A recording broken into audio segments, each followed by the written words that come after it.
शराब घोटाला। भारतीय जनता पार्टी ने पिछले 4 साल से इस शब्द का भारतीय राजनीति में खूब इस्तेमाल किया। आज उसमें जो आदेश आया उस पर अभी चर्चा करेंगे। न्यायालय ने, हमारे जस्टिस सिस्टम ने इसमें एक बहुत ऐतिहासिक फैसला दिया है। इसके लिए मैं जुडिशरी का बहुत बहुत धन्यवाद करना चाहता हूं, जज साहब का बहुत बहुत धन्यवाद करना चाहता हूं। आज के इस माहौल में जब सारी संस्थाओं को, सारे अथॉरिटीज को डराया जा रहा है, धमकाया जा रहा है, ऐसे में इतना बड़ा न्याय करने के लिए जज साहब ने वाकई बहुत हिम्मत दिखाई है। मैं उन सभी वकील भाइयों का धन्यवाद करना चाहता हूं जिन्होंने एक एक कदम हम लोगों का साथ दिया, हमारी ये लड़ाई न्यायालय में लड़ी। मैं खासकर नाम लेना चाहता हूं, अभिषेक मनु सिंघवी साहब का धन्यवाद करता हूं, हरिहरन साहब का धन्यवाद करता हूं, रिबेका मैडम का धन्यवाद करता हूं, विक्रम चौधरी जी का, दयान कृष्णन जी का, रमेश गुप्ता जी का, शादान का, मोहित माथुर जी का, विवेक जैन, रजत, मोहम्मद इरशाद, करण, मुदित जैन, और भी कई नाम है, अगर मेरे से कुछ रह गए हो। बहुत सारे वकीलों ने हमारा साथ दिया, और उन सारे देश भर के लोगों का जिन्होंने पिछले 4 साल से जिस तरह से हमारे ऊपर अत्याचार किया जा रहा था, इतने कठिन समय में हम लोगों का साथ दिया, उनका धन्यवाद करना चाहता हूं। आप जान रहे हैं कि किस तरह से पिछले 4 साल से ईडी को, सीबीआई को, सारी संस्थाओं को इस्तेमाल करके हमारे ऊपर एक शराब घोटाला नाम का एक आरोप लगाया गया। सीबीआई ने, ईडी ने उसमें चार्जशीट फाइल की। आज कोर्ट को प्राइमा फेसी ये निर्णय लेना था कि क्या सबूत और गवाहों के बयानों के आधार पे सफिशिएंट मटेरियल है कि इसमें मुकदमा चलाया जाए। अभी मुकदमा चला नहीं था। कोर्ट को यह निर्णय लेना था कि क्या मुकदमा चलाने लायक सफिशिएंट मटेरियल है, और कोर्ट ने लगभग 600 पेज के आदेश में सारे सबूतों और सारे गवाहों को मद्देनजर रखते हुए ये कहा है कि इतना भी सबूत नहीं है, इतने भी गवाहों के बयान नहीं है, एक निक्का सा भी सबूत नहीं है कि इसमें मुकदमा तक चलाया जा सके। अगर मुकदमा चलाया जाता, 15-20 साल मुकदमा चलता, उसमें बहुत सारे गवाह बुलाए जाते, सबूत रखे जाते, उसके बाद होता, वो तो अलग बात है। कोर्ट का ये कहना है कि इतना टुच्चा केस है, इतना फर्जी केस है, इतना बेकार केस है, इतना गलत केस है। ये मैं नहीं कह रहा, ये भाषा है। आप कोर्ट का ऑर्डर पढ़िए। ये ऑर्डर जो है ये ऐतिहासिक ऑर्डर है।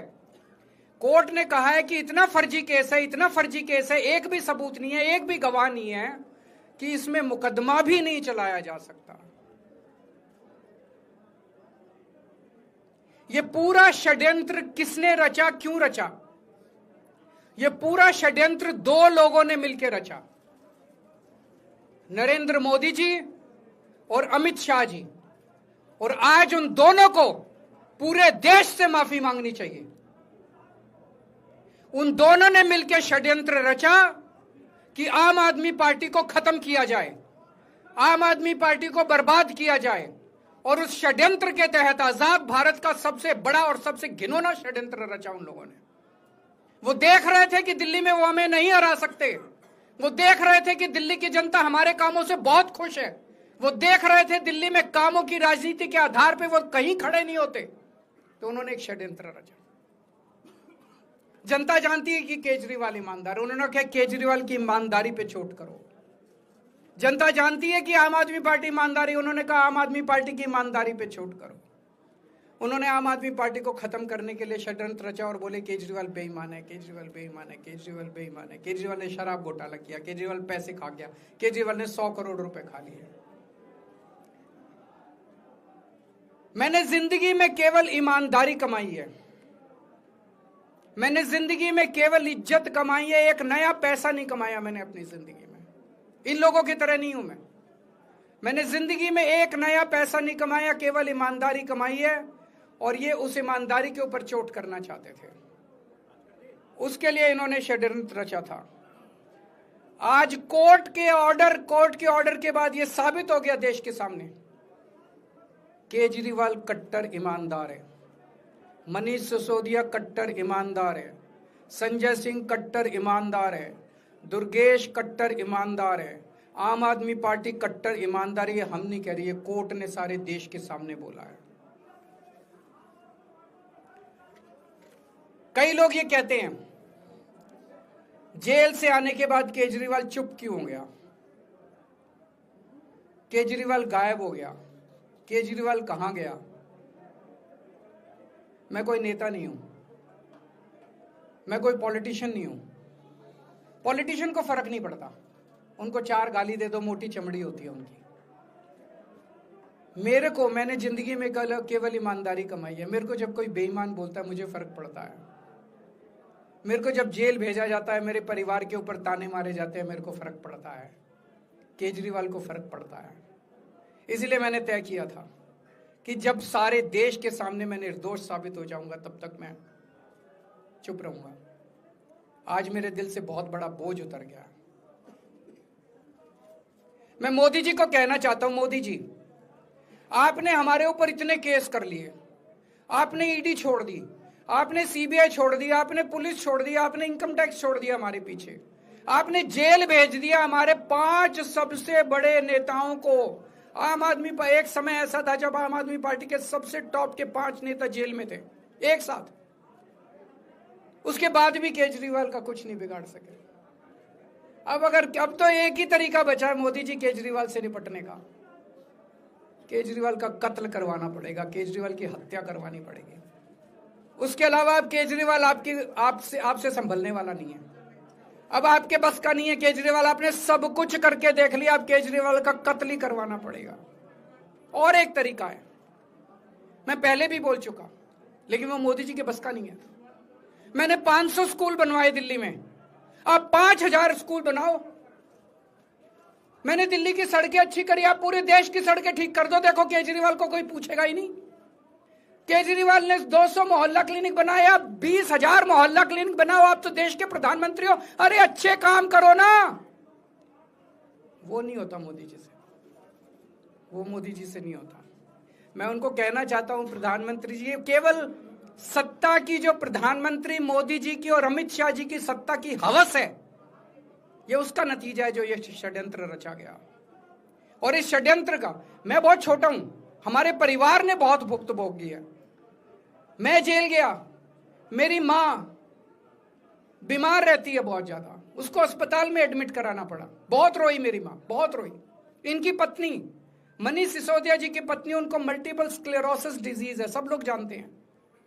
जब सुप्रीम कोर्ट में केस चल रहा था, संजीव खन्ना जी ने कहा कि बहुत गंदी बीमारी है, उनके नीचे का पूरा पोर्शन काम नहीं करता और धीरे धीरे बीमारी बढ़ती जा रही है। हमारे परिवार ने बहुत भुगता है, लेकिन वो इंपॉर्टेंट नहीं है, हम इंपॉर्टेंट नहीं है, हमारा परिवार भी इंपॉर्टेंट नहीं है।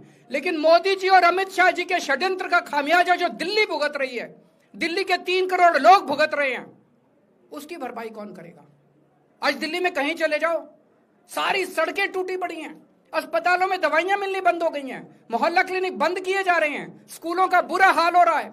पूरे दिल्ली में पोल्यूशन इतना ज्यादा कभी दिल्ली की जनता ने नहीं देखा था। यमुना का बहुत बुरा हाल हो गया है। एक चीज बता जो तो दिल्ली में इन्होंने ठीक करी हो, पूरी दिल्ली का बेड़ा गर्क कर दिया। सबसे बड़ा खामियाजा मोदी जी और अमित शाह जी की सत्ता की हवस, उसका सबसे बड़ा खामियाजा दिल्ली के 3 करोड़ लोगों ने भुगता है। दिल्ली के लोगों से जाके पूछो। आज मैं चैलेंज करता हूं मोदी जी को, मोदी जी हिम्मत है दिल्ली में दोबारा चुनाव करा के दिखा दो, 10 से ज्यादा तुम्हारी सीट आ जाए, मैं राजनीति छोड़ दूंगा। तुम्हारी 10 से ज्यादा सीट आ जाए, मैं राजनीति छोड़ दूंगा। दिल्ली की जनता त्रस्त हो चुकी है तुम लोगों से।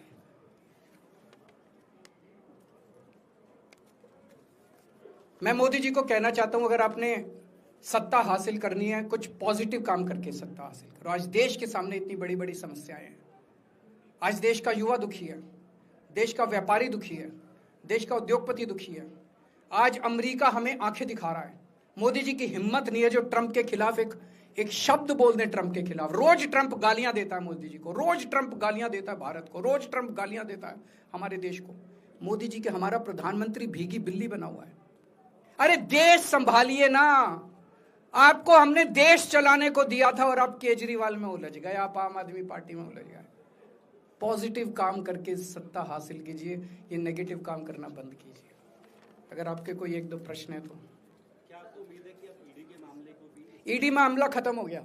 सीबीआई के मामले के बेस पे ईडी था, वो अब फॉर्मेलिटी बची है। हम अगले हफ्ते एप्लीकेशन डालेंगे, ईडी का मामला खत्म हो जाएगा। कांग्रेस कह रही है कि ये बीजेपी ने जो है कांग्रेस को नुकसान पहुंचाने के लिए आपको जो है राहत दिलवा दी है। मैं आपसे पूछना चाहता हूं, केजरीवाल जेल गया, रॉबर्ट वाड्रा जेल गया, संजय सिंह जेल गया, क्या राहुल गांधी जेल गया, मनीष सिसोदिया जेल गया, सोनिया गांधी जी जेल गई?